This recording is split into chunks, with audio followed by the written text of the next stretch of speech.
Hey, it's Simon Smart here. We are nearing the latter stages of making our documentary now, For the Love of God, How the Church is Better and Worse Than You Ever Imagined.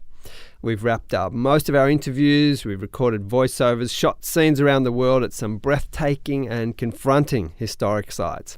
Places where Christianity has, for better and worse, influenced and shaped our societies.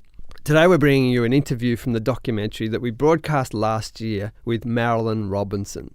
She's a Pulitzer Prize-winning author. Perhaps you've heard or read some of her novels like Gilead, Home, or a favourite of mine, Lila, or perhaps her collection of essays, The Givenness of Things. In this conversation we discuss the beauty, fragility and the tragedy of being human, exceptionally human. Welcome to Life and Faith from the Centre for Public Christianity. I'm Natasha Moore. And I'm Simon Smart. Some of you may know that we at CPX are hard at work on a documentary at the moment. It's going to be called For the Love of God, and it looks at the contribution that Christianity has made to the West, for better and for worse. Simon, you've just come back from a trip to the UK to interview people for the documentary. Yes, I'm just back from interviewing people like the former Archbishop of Canterbury, Rowan Williams, Baroness Cox, who's a warrior for disaffected and marginalised people, people like John Lennox, Alistair McGrath. And late last year we went to the US, and we were also fortunate enough on that trip to get an interview with the Pulitzer Prize-winning novelist Marilynne Robinson. Yes, I was kind of jealous of this because you got to go on this trip and she's my literary hero. I think she's just the greatest living writer. So she's a professor at the Iowa Writers' Workshop. She's written a bunch of fabulous books of essays, as well as this series of just beautiful novels. And actually the week before you guys were there to interview her, the person who interviewed her was Barack Obama. It was. So we said to her she's on a trajectory. She had Obama one week and us the next, so she's on her way up, maybe? Yeah, a bit of a hard act to follow, I guess. But we didn't interview her just because, she's my hero and I love her.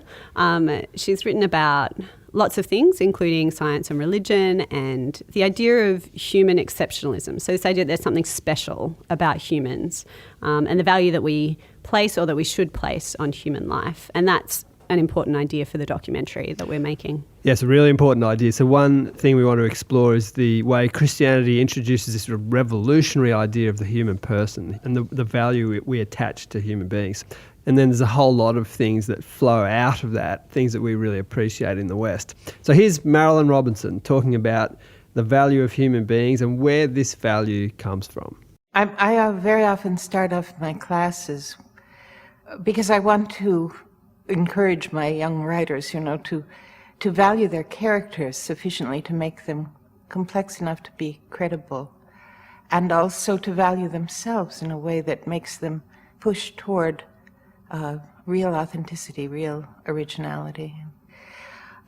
So I very often start off talking about the human brain as being the most complex object known to exist in the universe. I don't know how many times I've said that, but you can find descriptions of it in the billions and trillions of connections and so on that are essential to its functioning. But simply that fact, the fact that of all the things the universe has yielded, each of us has this most spectacular development of possibility, which is a human brain. This is really a secular, in a way, account of our exceptionalism. And I'm perfectly happy to offer theological ones, but in this particular moment, secular currencies are more negotiable than the other kind, Now your writing, your fiction writing for sure, deeply reflects that sort of value of the human person, although it's very much within that framework of understanding our failures and our flaws, isn't it? We have to deal with the fact that we are flawed and that we are all flawed. I think that the idea of original sin is one of the most brilliant that antiquity has yielded. People want to set themselves apart from the evil that has existed in the world and exists now, the sadness, all of it. But that makes them hard, I think, because they act as if it were all some terrible error made by other people that they themselves are not vulnerable to making. And I think real humanism depends on taking the whole history of humankind, which is really really a difficult thing. But at the same time, we have to look with pity and we have to look with recognition on all the generations that have come before us and understand that we are as blind as they are. And there are people today who like to talk in thoroughly materialistic terms when it comes to thinking about what humans are. They're complex machines or just, big-brained animals. I think of a philosopher like Peter Singer from Australia who talks very much in those terms. But hardly anyone lives like that's true, do they? We tend to resist being spoken of in such sort of reductionist terms, don't we? Yes. We do resist reductionist terms as they seem to have implications for ourselves. I think the cheat comes in when people apply reductionist terms to other people.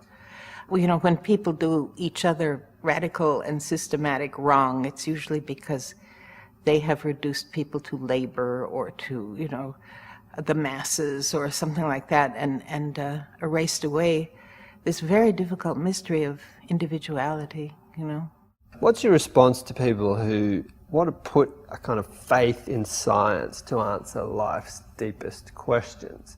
I don't think I've ever spoken with a real scientist, as I would say, who would make that suggestion. Just because of the kinds of subjects that I have brought up in my career, I've talked with a number of perfectly fine physicists, and they seem to be in a state of sort of aesthetic wonder. I don't think that there's anything in science as we might understand it, in the period of quantum physics and all the rest, that implies answers lie there. Beautiful as it all is, one answer that lies there actually is the fact that people are unbelievably brilliant, and that who knows who will have the splendid idea, People are mysteries and also infinitely valuable in that way. You once said or wrote that this modern fable that science has exposed religion as delusional and more or less taken or supplanted it. But why can't science serve in the place of religion? The way in which religion and science are treated as being parallel and in competition is in the competing accounts that they make of the origins of things. One of the things that I think we really have to bear in mind is that nobody knows what the origins of things actually are. The Genesis narrative, of course, is articulated in the conceptual terms that were available at the time that these texts became accepted written texts. There are people that still dispute the idea that there was a Big Bang, and there are people that rescue the theory by adding all sorts of things to it, like the Ptolemaic universe, I love the Big Bang. I think it's a beautiful idea, but to treat it as if it were more dogma, the six-day creation, I think is to pretend that we've evolved past the point of speaking in terms that are mythical and metaphorical, and I don't think that's true.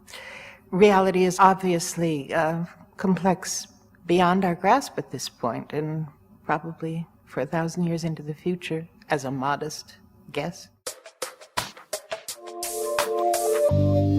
You're listening to Life and Faith from the Centre for Public Christianity. If you've just joined us, we're partway through an interview that Simon did recently with the acclaimed novelist and essayist Marilynne Robinson. One of the things that made me kind of fall in love with her as a writer when I picked up her novel Gilead a few years back was the way that she writes about faith. She's not writing Christian novels in any sense. She just writes really naturally about the experience of faith in a way that people find compelling, whether they have a faith of their own or not. Yeah, there was an interesting article about this from an atheist who was writing in the New Yorker. And he wrote this about Marilynne Robinson. He said, "She makes an atheist reader like myself capable of identifying with the sense of a fallen world that is filled with pain and sadness, but also suffused with divine grace." And he wrote about, interestingly, the fact that when he reads Marilynne Robinson, he gets a sense of what it would feel like to be a believer. Well, I'm attracted to religion by the beauty of it. I mean, there's no question about that. And the fact that its aesthetics and my literary aesthetics merge. There's nothing accidental about that. I'm glad that I am predisposed to making the case for the beauty of religious thought, Christian thought, because there's a great deal now in the culture that would make it appear very unattractive. And in fact, I think makes it quite repulsive to many people, good people. And then as you think about what it means for a secular audience to read literature like your fiction that's saturated with Christian belief, what do you imagine that's like for them? I mean, do they tell you? I get, very, very positive reviews from people who say they are not religious and who publish in periodicals that are not notoriously, oriented in that way. I have only found generous responses. In this country, there's a tendency, which I appreciate, to suppress the awareness of religious difference in a great many settings. For example, my great big university here, as a kind of manners, in effect. You don't hear much religious conversation in the ordinary course of things. Then everybody goes to synagogue or mosque or wherever.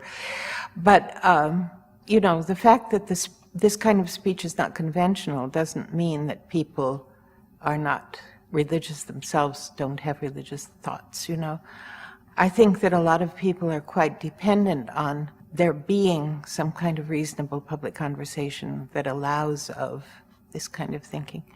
I think that the great power of someone like Martin Luther King is that he was able to speak in a religious language that people recognized and felt was compelling, Now, your novels are powerfully and so beautifully imbued with this notion of grace in some of your key characters. But did you worry when you were writing something like Gilead that people just wouldn't be able to connect with that anymore? I never think that way. I never think about it.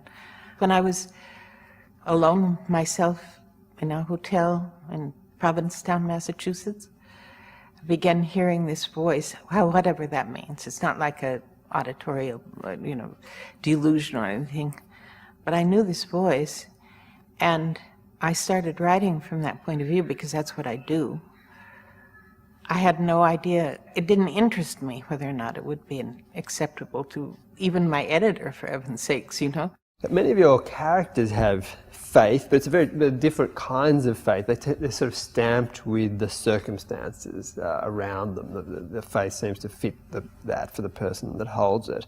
Do you think there are as many versions of Christian belief as there are those who hold that belief? Mm-hmm. Yes, I do. Yes, I do. Although I think that there are certain tests that can be applied that one can use perhaps to judge the authenticity of one's own Christianity. There are things that people are rather inclined to do now, like engage in slander, which I think, is forbidden in a number of places.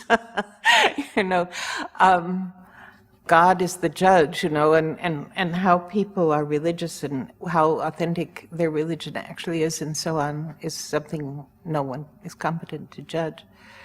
But people are asked to judge themselves. And there's a lot of, I think, crudeness and cruelty now associated with Christianity that ought to make certain people think deep thoughts. One of the effects of your fiction is the sense of this transfiguration of the everyday things of life. I wonder how you see this sort of the ordinary and the mundane and the extraordinary and the glorious relating to one another in fiction and in life. I think they're pretty continuous. I've had, completely random conversations with someone I sat next to on a train or something that have been as important to me as courses I took in college, I think that how something resonates with one's own experience or illuminates it, there really is no objective scale for these things. And I think that's something people have known since Piers Plowman, basically, that the idea of the sacred really erases away the idea of relative importance or unimportance, Well, Marilynne Robinson, beautiful to chat to you today. Thanks so much. Well, thank you. You've been listening to Life and Faith with me, Natasha Moore, and with Simon Smart. We hope you enjoyed this interview with Pulitzer Prize-winning author Marilynne Robinson. I certainly did, as I couldn't be at the interview in person. Yeah, so not to rub it in, Natasha, but it was pretty fun to be there. Yeah, well, you did get my book signed, so I may forgive you. If you enjoyed the conversation today, you can find others like it by subscribing to our podcast on iTunes. Just type Centre for Public Christianity in the search box to find us. Also, if you want to find out more about our documentary, then you can look up our episode called For the Love of God. So it has Simon as well as Justine Toe and John Dixon in it, giving a behind-the-scenes glimpse into kind of the premise of the documentary and what it's all about. Next week, a poet, an historian and a former lawyer walk into a studio and ponder the question, is the Bible a good book? We'll see you then.